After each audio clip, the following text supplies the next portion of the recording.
Welcome aboard to the Lewes Blackcap cross-country 8k race. You were meant to be seeing me doing a park run in 1970s Nike trainers, but unfortunately the video didn't record, so I've sent Damo out into the mud to get me some footage for this week's video. It absolutely pissed it down last night, so it's going to be extremely muddy, and I'm slightly concerned that D Mills might get injured. And with London Marathon approaching fast, let's hope that doesn't happen.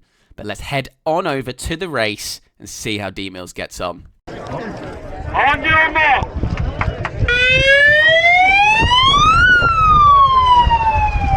Do we not get a get set around here? Yeah. Oh well. You can already see people struggling. D Mills, whoa. Oh, I shouldn't laugh, but I'm sorry, that's absolutely hilarious. So D-Mills does have spikes on, and I imagine most of these people will do, but it's still absolutely treacherous out there, as you can see, and you can also hear D-Mills sliding around a little bit too.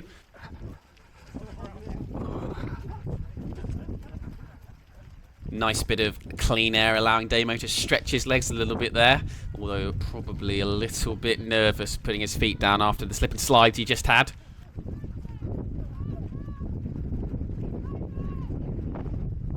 Also, if you notice at the top right, we are in an incline at the moment. We've risen from maybe 103 or 4 metres to 110 now, and most of this first half of the race is uphill. Does look like this area isn't so bad footing-wise. The grass a little bit more intact and less muddy. D-Mills picking up a few positions here and there, going at about 3 minutes 55 per kilometre, and going uphill, so that's not a bad speed. I can see some mud.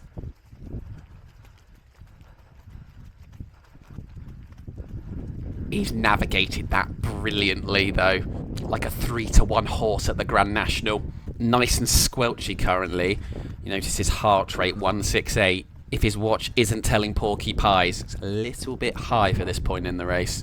I'm not too sure what his mindset might have been at this point, because us Millses aren't known for our trail running. D Mills is definitely better than me, but he might just be content sitting here for now, because it's about 4k up, 4k down. And if anyone's watched the Beachy Head 10k, D Mills was quite good coming down the hill at the end, so he might just be biding his time and waiting for a push towards the end. He has just been overtaken by this red chap, and I can just tell from the body language he's like, don't know about that, so he might try and follow this guy through a couple of people. As the mud and the wind start to whip around D Mills.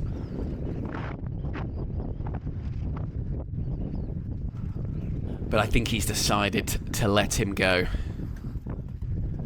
As a couple more people come through D Mills here. But he's being nice and disciplined, and he does just make up a little position there, so that's a nice one just for the confidence. He's not falling completely back at this point, and I'm sure we've got plenty more of those overtakes to look forward to. First kilometre completed for D Mills, 28 metres up and a 4 minute 16. A very respectable time, I do believe. Oh, a little slip from the guy a couple of positions ahead, but D Mills navigates that one expertly.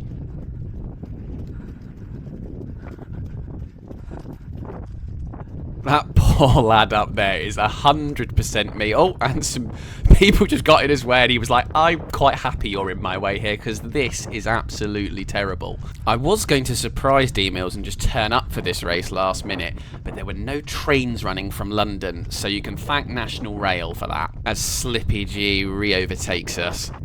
D Mills is not letting him get away easily though, and he's hot on his heels still.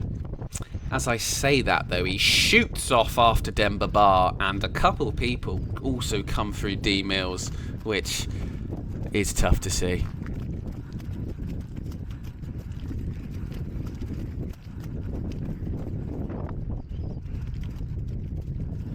Oh, he's been absolutely swarmed here.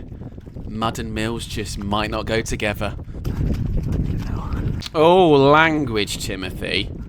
D Mills, as you can audibly hear, not happy about all these overtakes being done on him. But what's he going to do about it? I'm very much enjoying every time it turns into a proper mud bath, this guy in the blue top struggling. It's harsh, but it would 100% be me if I was in this race.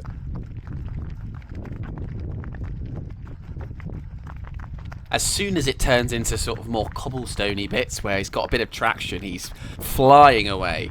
But as soon as it turns muddy, he is Bambi on ice, and that is a nickname that I have been given before. The first overtake in a while from D Mills, and I'm hoping the first of many.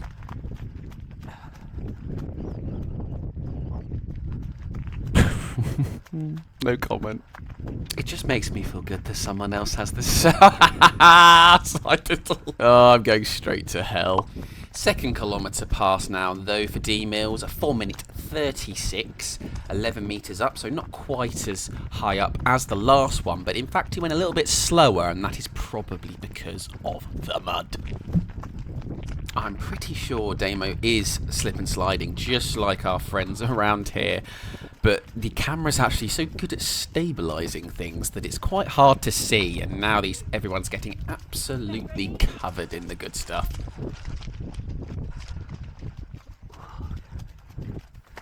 You can now visually see that we are in a pretty steep incline at the moment, with 2.2 kilometres gone, still 1.8 kilometres to go. As you can see, the 5% slope or gradient in the top right. And by 1.8 kilometres to go, I mean 1.8 kilometres uphill before we turn around and do it all over again downhill.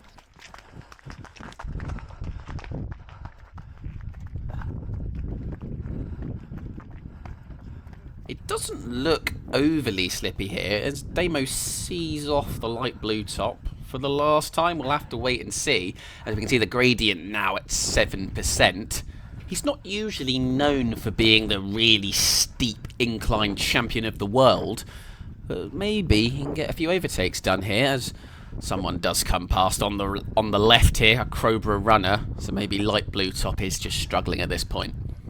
Moving forward slightly, and the Cobra runner has got a reasonable lead on D-Mills at the moment, and we are just at the top of that pretty steep incline, looking like it levels out or even goes down a little bit. But just looking at my Strava on my screen to the right, I can see that an even steeper incline is not far away. But Damo takes this opportunity in this slight downhill to assert his dominance over this runner to the right, with a nice little overtake. And as we move towards 3 kilometres, the Cobra runner is back within our sights. D-Mill's definitely a better runner downhill on the trails, as I only know too well from having my pants pulled down at the Beachy Head 10k. Go on, lad. Take him. Take both of them. Oh, baby, you're the man. A cracking little double overtake there. As we pass the 3rd kilometre, 34 metres up there overall, and it probably was a little bit more than that because we came down a little bit, and a 4 minutes 55. He's done very well to keep under 5-minute pace.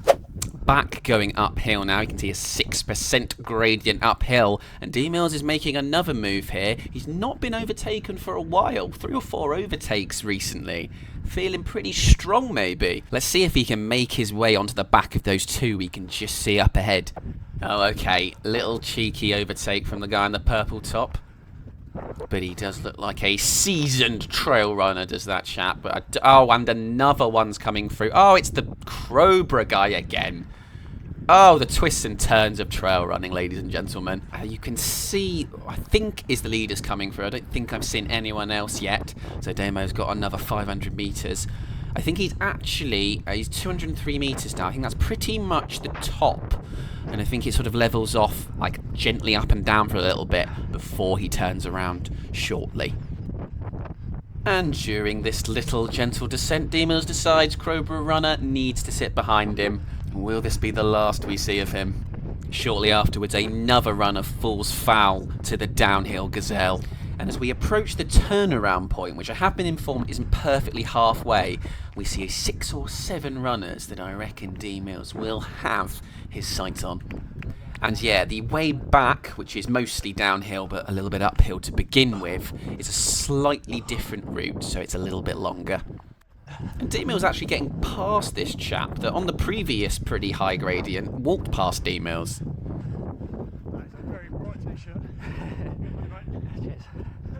Ah, some good old running camaraderie. And D-Mills apparently has got a very bright top on. I'll have to see what he was wearing. We've just passed the halfway point, that 4th kilometre, in 4 minutes 42 with 25 metres uphill. A little bit quicker than the previous one. Still a pretty high gradient, but that's because I think, as you can see from the people coming down the other side, there was a decent amount of downhill in that kilometre as well. We can hear his breathing beginning to get laboured. 197 heart rate currently, but he's not far away from it being predominantly downhill soon. And here we are, heading back down towards sea level. Can D-Mills now begin to start pulling a few people in? Skipping forward, and he's certainly not caught anyone quickly, and we are approaching the bog pit once more. It's been pretty nice footing up to then for the last kilometre or so. How are we going to fare going downhill in the mud? Looks like he's struggling somewhat, definitely not getting closer to anyone. Come on, D-Mills, get me up close and personal. I want to see some people almost falling over. 5th kilometre now, 7 metres down overall, a 4 minute 10. Some good pace from D-Mills, but other people obviously going quicker. But we're just in a little bit of ascent before a really big descent. The next one coming up, 63 metres downhill. This is going to be a pivotal moment in the race, I feel. Can D-Mills start to make some real inroads?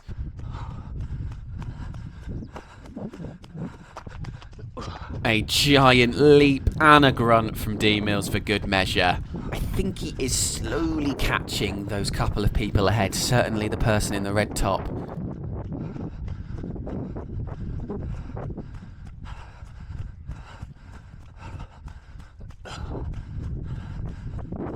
D-Mills now pushing hard. 3 minute 20. Oh, some naughty language there from D-Mills. He's really pushing. Obviously lost his footing a little bit there. He's not closing massively, still on those two. I can see a guy falling all over the shot up there. Come on, get him to me. Oh, look at this beauty. Oh, Damo's wandered into a tree. Good effort, lad. I can't believe anyone would be so silly to run into some foliage. That guy up ahead is falling all over the shot, but he's absolutely sending it still, because D-Mills is going at a very good nick, 337 per kilometre at the moment, and he's not catching him rapidly at all. 6th kilometre down, 63 metres down, as I said, a 3 minute 33 kilometre, and he's caught no one. The standard of the field today is sublime. Come on, D-Mills, that's got to incentivise you.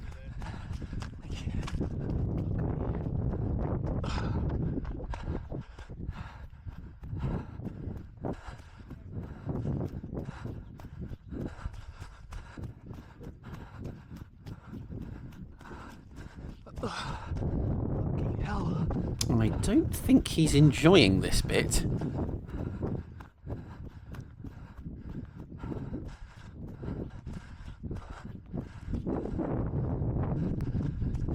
I get knocked down, but I get up again. Sorry. Couldn't help myself.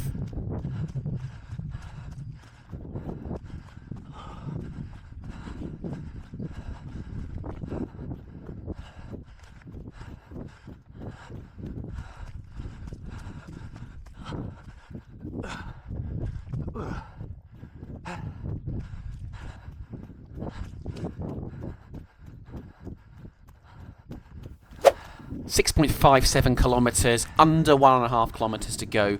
We're just in the final uphill a little bit before it's all downhill. You can still see Damo is tracking the guy that's been sliding all over the place ahead, but he's still maintaining a good gap. Brilliant running from him. Not long till the top now, D-Mills. You can get there. I want to see you absolutely send it in this final K.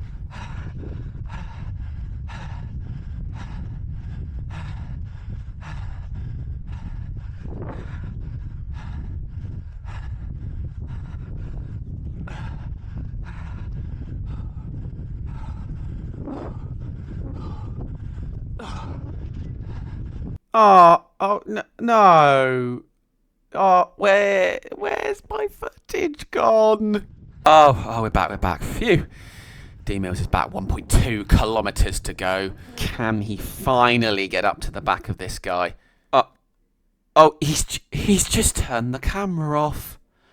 Oh, no. Oh, right. So what has happened, ladies and gentlemen, is when it initially froze, the camera, it only records for 30 minutes and then always then sort of starts making a new file, and it makes some weird beeping noises, which you think is when it's turned off, but it hasn't. And then Damo has just clicked it, thinking he was turning it back on. He's turned it off, and the final 1.2k will remain an unknown entity forever. But I will reveal that D Mills did manage to overtake that chap just ahead with one of the greatest finishes in the world, but you're just going to have to imagine it, unfortunately. And the results also haven't been released yet as I speak at 5 minutes to 11 on the 18th of February. So that means that I'm going to have to guess where D Mills finishes, and that was at the turnaround. He was in 29th position, and I believe he overtook 2 people before the end of the race. So that would place him in 27th position, which I think will be his best finish in a cross-country race in the East Sussex League. So well done, D Mills. Please don't turn your footage off next time, although I've done it many times. Please, everyone, click some other videos to watch in and around here.